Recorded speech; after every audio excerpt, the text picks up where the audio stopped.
今日咧特別講下想關於呢個 markup 嘅。喺 markup 裏邊咧，你就有好多唔同嘅道具啦，筆啊、rubber 啊，乜鬼都有啦。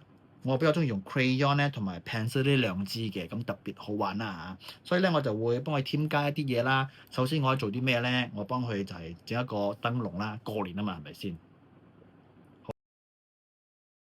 跟住唔單止咁樣，你仲可以加少少唔同嘅自己中意嘅角色啦。如果你講喂我唔識畫嘢嘅喎，唔使驚，你都可以用 emoji 嘅喎。喺呢度咧有加嘅，你再加個 sticker，佢就好多俾你揀噶啦。你睇炮仗啦，新年炮仗啦，你知啦，過年要炮仗噶嘛，冇炮仗點似過年啊？係咪先？一張照片咁就搞掂晒啦，你就可以立即咧就係 share 出去俾你嘅朋友或者 po 上網，咁就好有特色，好有獨一無二噶啦。係咪好過癮咧？如果你想知多啲嘅，想學多啲嘅話，記住喺呢一個1月嘅31號星期六啦，去到 Apple Store TRX 咧，我哋會有呢個簡單嘅分享會嘅。快啲報名啦！當然你都可以 walk in 嘅，不過當然有報名嘅話，我會特別招呼你啦，係咪先？